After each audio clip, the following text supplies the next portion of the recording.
Thank you so much for being here tonight. My name is Vita Lichtbach. I'm the Executive Director here at Allens Lane Art Center.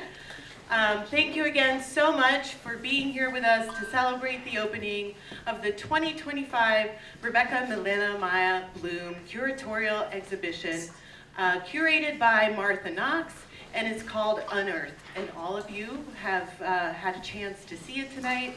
The Rebecca Bloom Curatorial Fellowship is funded by the Rebecca Bloom Fund. It is in honor of Rebecca Bloom, who's an international curator, and it's in her memory.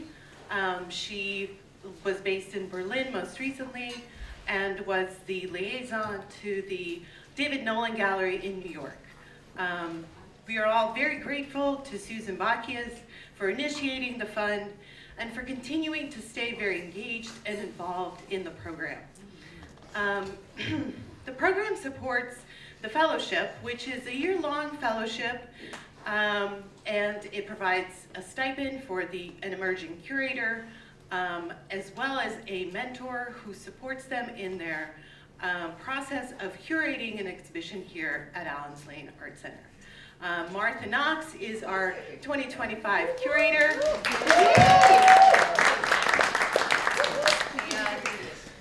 Martha is an amazing artist, an educator, and a program administrator at Outlaw Arts here in Mount Airy. They have been working on this exhibit for about a year, as I said. It's been incredibly wonderful to work with them throughout this year, to see their passion and dedication, their advocacy of these three incredible artists here tonight. So without further ado, I'm going to let Martha introduce herself as well as the artists here. More acknowledgments. First, I'd like to say I'm very thankful to everyone who behind the establishment of the Rebecca Bloom Curatorial Fellowship, including all the funders and at the Center for the Emerging Visual Artists and the Allens Lane Art Center. This fellowship creates new opportunities for aspiring curators to realize our visions and meaningfully network in the field, on top of presenting wonderful exhibitions such as the one downstairs. So I'm just so appreciative. I want to thank Emily Zilber, who was my mentor through this fellowship, and also Vita, who was so supportive with especially logistics in the installation of the show. And of course, I'm thankful to these three artists who have participated and are sharing their work. So with that all said, we're going to get into a little conversation with our three artists. I will introduce each one and ask each one of them 3 questions and let them each speak about their work. Curating a show like this has been a professional goal of mine for a while. I have curated many shows of children and of teenagers, because I'm an art educator of all ages, and I have curated my own solo shows. And last year I got to curate a show with Mary Adelman at Imperfect Gallery in Germantown. So sort of getting this ball rolling. But this is the first time I've been able to curate something that is with professional level adult artists, where I got to realize a vision that I had based on seeing their work. And I don't want to talk about my interpretations of their work in this talk. I don't want to I want to let their work speak for itself downstairs. I would also like to say that this has been a very well-attended opening, which is so exciting and wonderful. And I also hope that all of you, yes, and I also hope that all of you come back and tell your friends to come and see the exhibit when there aren't so many people here, and you can really just sit with the work, walk around, and take the time to enjoy all the little details and all the exciting little moments that happen based on all the works that are in the room, the relationship with each other and with the viewer when you walk around and see them from all those different angles. I think that it's just something else to be able to look at it and take the time. So I do hope you all come back and look at it again. This is going to be up for a whole month. So Mary Adelman was trained as a fine art painter, and in recent years has devoted herself to working with clay. So her work can also be seen at 3rd Street Gallery, and she is a working member and instructor at Outlaw Arts clay studio. So I've known Mary for years, working at that wonderful studio. So, Mary, how do you typically begin a new piece? Do you start with an idea, a sketch, or dive directly into the material? I usually do not have an idea of what I'm doing. And I go and I start, well, I kind of might know how big I want something or how small, but I really just get the clay and start working with it.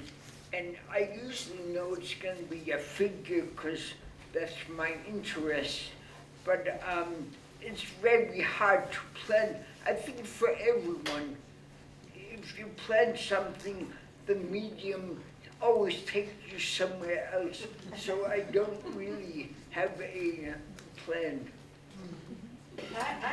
You want to talk? Okay, go ahead, Nancy. I knew this was going to I happen. have a plan, I have a vision in my mind, and I, can you hear me? Okay. And, is my lighting right?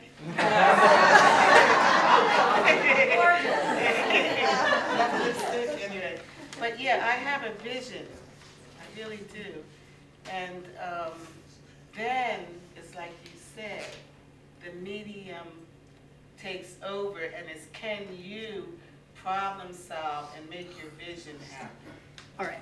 So Mary, some of your works include text. Not often. I know most of them don't, but some of them do. Some of them do. And there's a couple of pieces in this show that include text on them, and it's subtle. You have to look for it. So what role does text play in your sculptures, and does the text, the words, develop in parallel with the form, or are they added later?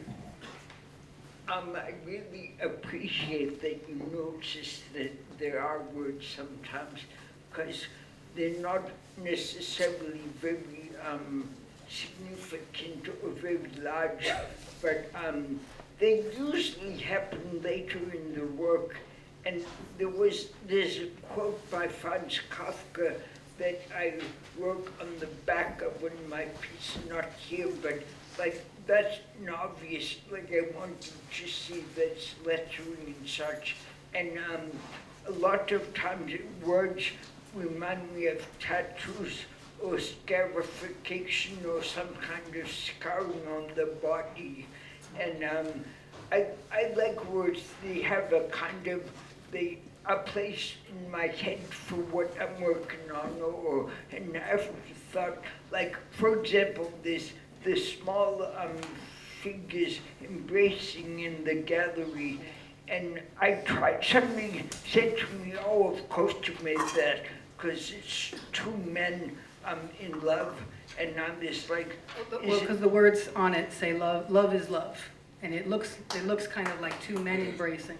Right, and it was like, I thought about it as babies love, you know how babies like suck on anything, and then I thought, well, maybe it's heterosexual love, and then I thought, no, it's just love, so that's why I put love as love, and yes, that's it. Thank you. I was actually going to ask if you wanted to tell that story about that piece, so I'm glad that you offered it.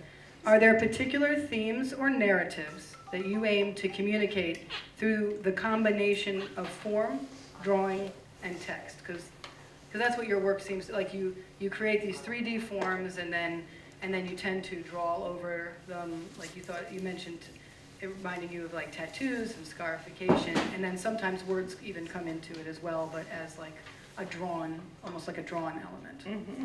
So I think that in each of the works, I am trying to make a balance between the 3D figure and drawing on the figure.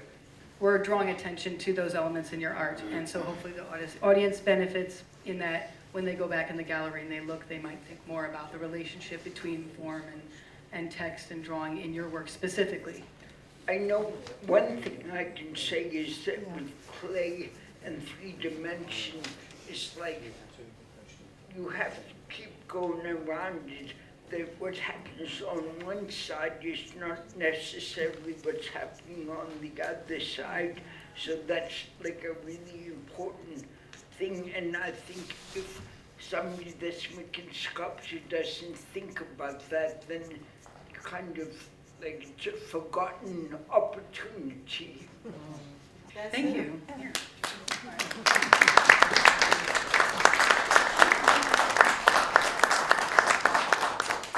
All right, so now I'm going to introduce June. June Terrell is a self-taught artist for whom art making has been a deeply integral part of her life since childhood. And she creates and she teaches ceramics to people of all ages in multiple venues in the area. So June, I have some questions for you. Are you ready? You look... I'll answer to the best of my ability. Art is my life. Yeah. I feel it, I breathe it. It's all of me. Yeah. So what can I say? Tell me. Yeah. Ask me. I've known June for a few years, and June You is have a, to be theatrical when you're on the stage. I can tell you from visiting June's studio, which was in her home, that your whole home becomes your studio. It just sprawls all It's over. horrible. It's like It's horrible. just art making I art haven't is got the everywhere. divorce yet. So your figures have such vivid personalities in their expressions and gestures. How do you develop these traits, and how much of their personality is preconceived versus discovered during the process? Well, first let me say thank you for the lovely compliment, and thank you everybody for coming out.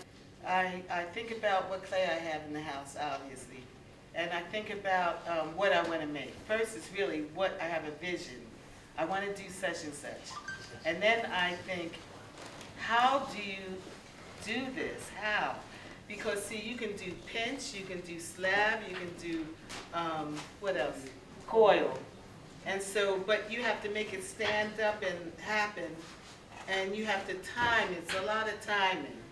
So, you know, I dive in, and I might say, okay, this slab idea is off. Let's go coil. But basically, once I get this thing going, I know, wrap it up, leave it alone.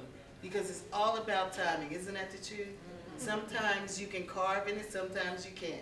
Sometimes you can build up on it, sometimes it'll fall away. It's silly. It's not bad. So, you know, so it's a process, in other words, and once you get to work, it's a meditation. Because you're kind of working with this medium that is sometimes very unforgiving. Because like a painting, you can say, the heck with it, where's the paintbrush? Why, you know. But with this clay, sometimes you have to start over all together. Or it'll dry up and you're spraying it and covering it saying, come on, work with me, work with me. So I'm telling you, these things have personalities. This figurative art, you asked, this is a figurative art thing, but watch out because if you buy one, you might put it on the table and it might end up on the mantelpiece. I'm telling you, they move. And they're part of us. I'm serious. No, it's not Alfred Hitchcock. I'm telling you. After I put my DNA into it and my thoughts and my spirit, these things will tell you, get off of me, stop working with me. You know, no more. And I'm saying, okay, all right, I got you. I think you are finished. I agree. It's serious. It's so.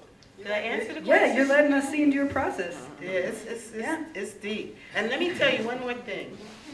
Figurative, you're making a face.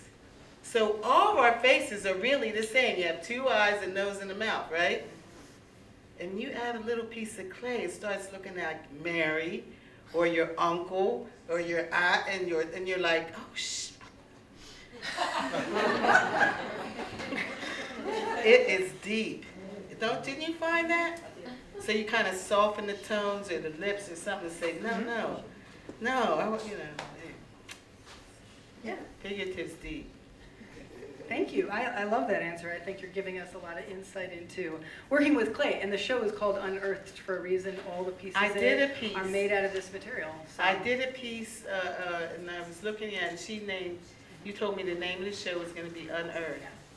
And so with the Unleashed piece, I thought that was like, you know, kind of liaison to the name Unearthed, because this guy is up in the air with a snake around his neck. Yeah, and that piece also, what you're talking about with the clay kind of being unforgiving and having to work with the balance and build things up, that piece in particular, the way it's balanced as essentially a tripod, Yes. but to make the figure look like it's in movement and everything, that's the tricky thing with it. Because the weight of the clay changes as the water evaporates out of it. There's so many little elements that you have to think about while you're also trying to be creative and make a vision in your head. And It's a challenge. that's it. Those 4 pieces are mainly anti-gravity pieces. The because- ones on the windowsill down in the gallery. Yeah, I was like, you know what, I am so sick of this clay. You have to sit it down and make sure it's right, but I thought, I'm gonna go against gravity this time. And see, I usually do pieces that are female, that have big boobs, big butt, and very voluptuous and sensual, or they could not be sensual, it's up to your own mind. But today, or this time, I stuck with small forms, their BMI is normal. And, BMI's a lie. I agree. And I was trying to do the anti-gravity thing, and there's one thing I bet you didn't notice about those pieces. Because if I'm doing usually female figures with boobs and butt, they're women, right? Sometimes, I guess. These are androgynous. They have no nipples, no penises, no genital organs. Well, you also named them after mythological figures, so it's like they're No, I trained. didn't really. Like, no, Apollo? Apollo, that's my Apollo. It might not be your Apollo. Well, that's what I mean, is that they transcend like a specific person. And that Narcissus, I just read the book, The Alchemist, and said, damn, I did it, and didn't know it. And I realized he was looking down, and it should have been, I didn't know what he was looking at, but I knew he was being introspective, and that's what that Narcissus, or whatever his name is. And you usually name them after you. Well, I know it as a psychological term, but it's also a story. And what was the other knuckleheads up there? I'm telling you, they have personalities. But you name them after you make them. Like you make the work and then you decide what to title it, right? A little bit, yep. I knew that I wanted to do anti-gravity mainly. And I called them knuckleheads because, like I said, they talk back to me, and they're not always nice. And, Did you want to talk about making Two more. Eleanor? Okay, talk about Eleanor. my grandmother was born in 1800 or something, but she went to school. She was a college graduate and a school teacher. So when I did Eleanor is not Lena McCoy, my grandmother, but Eleanor is a school teacher who works in a one-room schoolhouse, and her scaration or whatever she has on her face is a reflection of her conflict between teaching the truth and teaching what the school district wants. You know, yeah, it's nice to have to be able to say that your grandmother went to college. Anyway, so then the other piece, Angles. He's the little one on the windowsill. With the chain. Yeah, With the chain. So the chain is, you can interpret that the way you want. But Angles was my uncle, my dad's uncle, really. And this guy was a community guy. And everybody knew him. But when they had an issue, they would always go to Angles. That's what they called him. His real name was Clifton Harris. But anyway, the point is, so he's got his arms up because he's figuring out, how are we going to solve this problem? Your electric is turned off, or you don't have a job, or your wife is leaving you. And they would always come to Angles. He was sharp, too. And he had ways of solving problems. He even had a ferret. So when the people came to him at the bar and said, we've got rats here, and I don't know, mice or whatever, and it's scaring away my clients, And so Angles, my uncle, came up with a ferret, and he'd say, "Let me in at nighttime," and nobody's there. He'd let the ferret go, and the ferret would find every mouse, every rat, or whatever it was, and kill him. He was bomb.com. That's an old, you know, he was groovy. Yeah. See, it's more fun hearing about what the artists were thinking than the interpretation I had. It doesn't look like it. It's just, Yeah, it's no, the it's the spirit spirit of of, them. It's the, it's the idea of them. So do you have the same creative process for all your figures, or does it vary depending on the story you have in mind or the character you have in mind? Same creative, no. Creative process is about the clay. The clay, the mud, it speaks back to you. Is it too wet? Is it too dry? Do you have to prop it up some kind of way, or let it rest, or come back in and, especially with the glazing and the finishing, I can construct, my dad was an engineer, I can construct my butt off, but then coming back in with, how are you gonna finish this piece? You know, is it gonna, you know, that's what makes you feel like, okay, here comes the super creative part, which is fun. You know, you have to kind of, the thing is that once it's made, you can't mess up. Because once you mess up, it's not like I said, you can take that paintbrush and go, you know, I'm gonna change it this way. It's done. So that means I guess you better start reconstructing it. Make another one. Thank you. All right, our third artist is Gail Lloyd.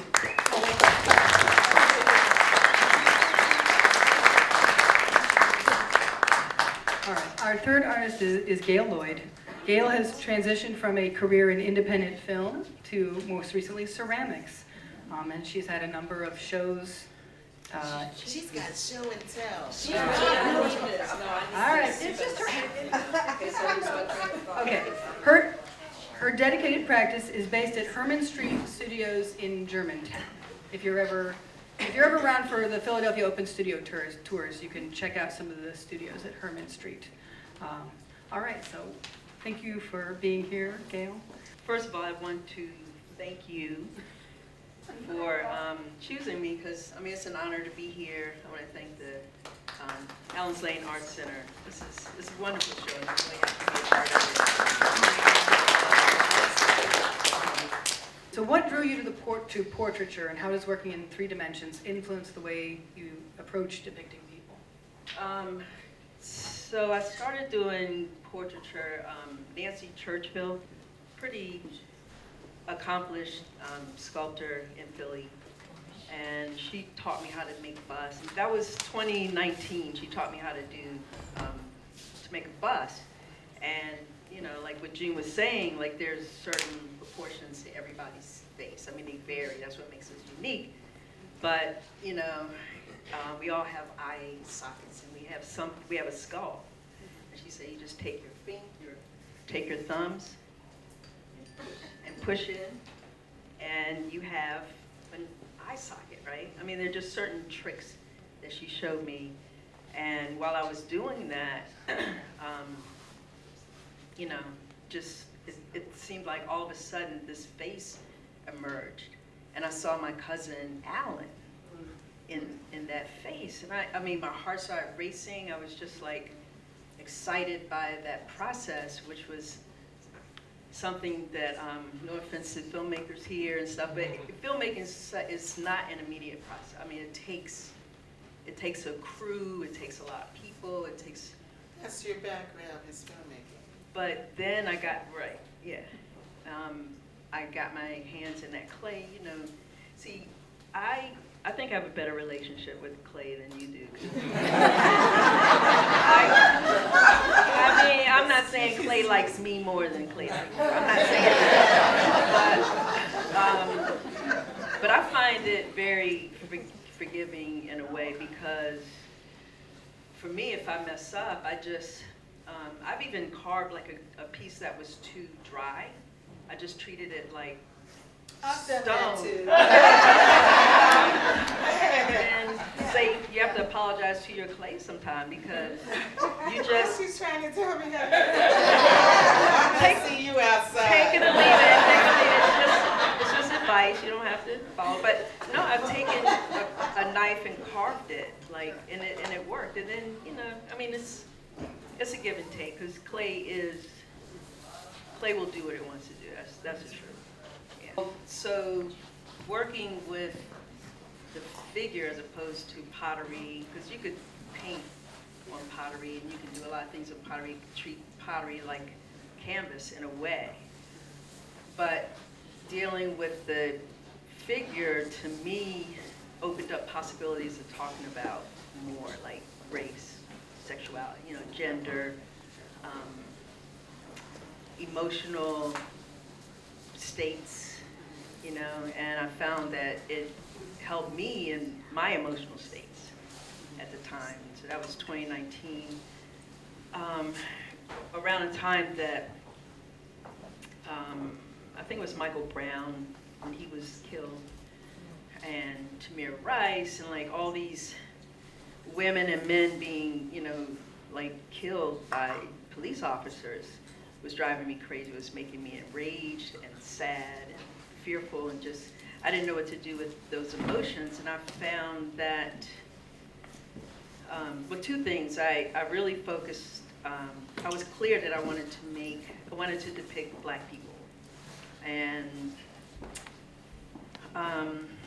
I was clear that I wanted them to, I didn't want to talk about the past, like, you know, antebellum or history so much. I wanted to talk about now and even looking into the future a little bit. And so when I was looking at these figures that sometimes just come up, you know, they just come out of the clay. You know, I'm not always thinking about who I'm going to make. I might think I'm going to make a woman, I end up making a man. I think I want to make an old person, it ends up being young, that kind of thing. But I wanted to talk about Black people who are thinking, and the other thing I was reacting to was social media and some of the ugly things that people were saying, and you know, just like, you know, making, I mean, it just seemed like they were believing like the worst about Black people. I'm like, I don't know Black people like these people that they're talking about. So I want to talk about the people I know, you know. Yeah, you're like trying to show like each work as an individual person that's seen as a fully realized person. Fully realized person. A lot of them have long necks because I think it looks eloquent. I think it looks dignified, and so I kind of moved on from there. And did I answer your question? Yeah, well, yeah, and I think that segues kind of into the question about the sisters piece, right? The kindred. Mm-hmm. So this is the piece where there's two heads, and they are sort of looking at each other like they're engaged in a conversation. Right. So you want to talk about that piece? So yeah, the name of it is Kindred, Sister 2183 visits 2023. Yes. It's a, Yes, that's right. You know, it's a title. And I don't know if you've all read Octavia Butler, Kindred, and I know you have. So in that story, the I guess protagonist goes into the past, and in this piece, the protagonist, well, there's no protagonist. This piece is visited by a Black woman in the future who comes to talk to someone. I made it in 2023, so she comes to visit someone in the year 2023. And I'm thinking, you know, it was again around a time when I realized that I was feeling hopeless. I was feeling like, you know, Black Lives Matter happened, and for a while, you know, corporations were doing outreach to kind of right after George Floyd, you know, the whole Black Lives Matter movement kind of took off, and people were putting signs on their building, you know, painting the street, Black Lives Matter, let's do outreach, see if we can find some engineers. I know there's some black engineers out there. Let's see if we can get them in. Dad wants one. There you You go. graduated from university. So, you know, but if you think about it, it lasted for about 2 months, Yeah. right? And then it was done. And I was feeling hopeless, like just, anyway, 2183 came back, I guess, to me, because in a way, all my characters are kind of me, came and was telling me that not only do black people exist in the future, but thrive. And she was just happy to talk to this person and let her know, don't worry. Yeah, there's an optimism, I feel like, in your work. And in that piece in particular, one of the things I noticed was the woman who's the 2023, she looks like she's the one speaking in that moment. Yep. And the one from the future is listening, and she has this smile on her face. It feels very optimistic. Yeah, thank you. Thanks for noticing that. Because, yeah, she's sort of looking at her like, yeah, go on, girl. Let me, you know, let me know. And I have to say that piece, someone looked at that piece on Instagram and said, you're bold to show people's teeth. Because About the teeth, yeah. Yeah, because if you depict a person in sculpture with their mouth open, it's easy to make it look cartoonish. I'm sure. And so I was really kind of just experimenting, really. So it kind of turned out. How do you balance the abstraction and expressiveness of a portrait with specificity, there we go, required to capture its essence, especially when working in a tactile and enduring medium like ceramics? Additionally, how do you approach the challenge of conveying emotion or narrative through this art form? So you've kind of touched on some of that already, like balancing the abstraction and the expressiveness in a portrait. When I wrote the question, I was thinking about things like your use of color and texture, adding things like that to some of them. And because your figures are also very realistic, very naturalistic looking, but there's actually all these like abstract elements. There's these sort of things that are not actually, you know, realistic, worked into it. So how do you sort of approach getting that balance between those two things? I like your questions. All of them are like really thought-provoking. One thing that I've been inspired by Mary and June's work is their level of abstraction. And I'm actually thinking about moving in that direction. I've been trying to do it for a while, and it's something that happens. I start off trying to be abstract, and next thing I know, I'm like, oh, no, that doesn't even look right. So let me, you know, I'm just kind of stuck in that realistic. And I tried to break out of it when I did that piece that ended up being too heavy for the, yeah. And when I was doing there was a piece that was going to be in the show, and if you want to see it, you have to come to my show next month. I'm going to do a little shameless advertisement. So yeah, my first solo show is going to be at the Crane Arts Building on February 13th, Thursday, second Thursday. So be there or be square. And that piece will be in there, but... Well, and I know that piece, it is more abstract. And it was interesting because, June, you were talking about with your figures, how you were moving away from these more specifically female body parts in your figures to something more androgynous and abstract. And then one of the things that I was interested in when I went to your studios was that you were sort of doing the same thing. It just happened to also be moving into doing these figures that were just more abstract in the way they were composed. Yeah, ironically, you know, I put penises and labia and nipples on some of those pieces. Some of them had none. Some of them are obviously non-binary, purposely non-binary, and some of them are voluptuous. Some of them are like not.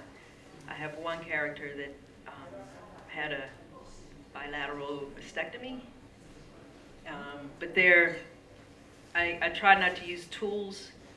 I wanted to, in order to force myself to stay abstract with it, I was just using my hands. And it kind of helped me stay non-literal, not too non-literal.